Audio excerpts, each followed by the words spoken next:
इंतजार खत्म हुआ और करीब 70 साल बाद भारत में चीतों की आवाज सुनाई देगी, क्योंकि 17 सितंबर को पीएम मोदी ने मध्य प्रदेश के कूनो नेशनल पार्क में 8 चीतों को रिहा किया। दरअसल 16 सितंबर को चीतों को लाने के लिए एक विशेष जंबो जेट नामीबिया की राजधानी विंडहोक पहुंचा।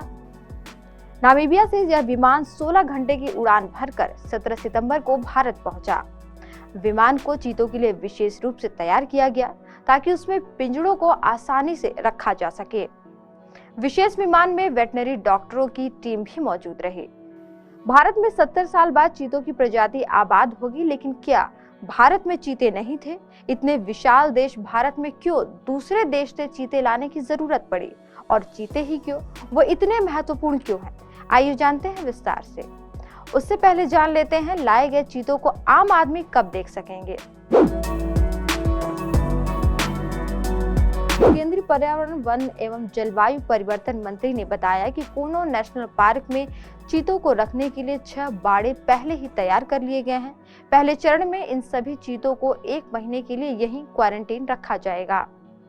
इस दौरान सभी चीतों को 24 घंटे की निगरानी की जाएगी।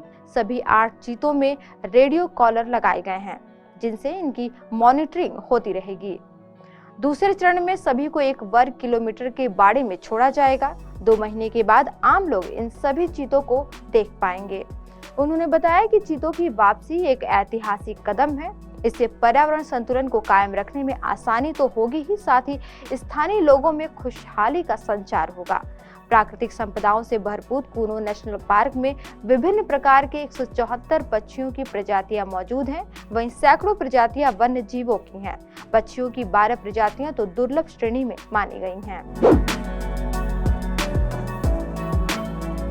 राष्ट्रीय बाघ संरक्षण प्राधिकरण के महानिदेशक डॉक्टर एस.पी. यादव ने बताया कि नामीबिया से आए इन 8 चीतों में से 5 मादा और 3 नर हैं। उन्होंने बताया कि कूनो के राष्ट्रीय उद्यान के 750 वर्ग किलोमीटर में लगभग 2 दर्जन चीतों के रहवास के लिए उपयुक्त हैं।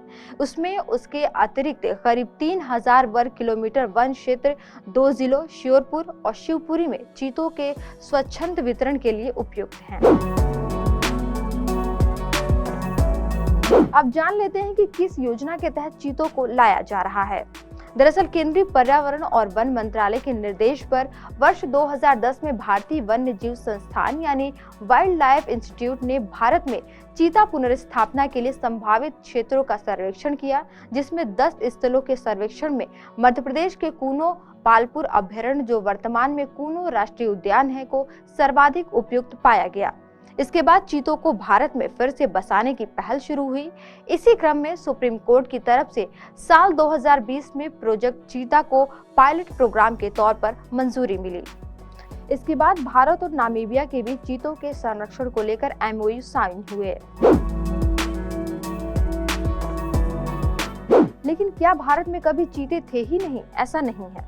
मौजूदा समय में विश्व में करीब 7000 चीते हैं, लेकिन भारत में आखिरी बार चीता साल 1948 में देखा गया था। छत्तीसगढ़ में कोरिया जिले के महाराजा रामानुज प्रताप सिंह देव ने 73 साल पहले एक वयस्क चीता और दुशावकों का शिकार किया। उन्होंने इसकी तस्वीरें बॉम्बे नेचुरल हिस्ट्री सोसाइटी को भेजी थी। 1947 में अपने शिकार के साथ खड़े महाराजा की चीतों के साथ यह तस्वीर भारतीय इतिहास में अंतिम साबित हुई। आखिरकार 1952 में सरकार ने आधिकारिक तौर पर चीता को भारत से विलुप्त घोषित कर दिया। चीता दुनिया का सबसे तेज रफ्तार से दौड़ने वाला जानवर है। ये 100 किलोमीटर प्रति घंटे की रफ्तार से दौड़ सकता है। आज पूरी दुनिया में सिर्फ 7000 के करीब ही चीते बचे हैं। चीता भारत में खुले जंगल और घास के मैदान के पारिस्थितिकी तंत्र की बहाली में मदद करेगा। यह जैव विविधता के संरक्षण में मदद करेगा और जल सुरक्षा, कार्बन पृथक्करण और मिट्टी की नमी संरक्षण जैसे पारिस्थितिकी तंत्र सेवाओं को बढ़ाने में मदद करेगा, जिससे बड़े पैमाने पर समाज को लाभ होगा। आज की वीडियो में इतना ही। देखते रहिए TVNS।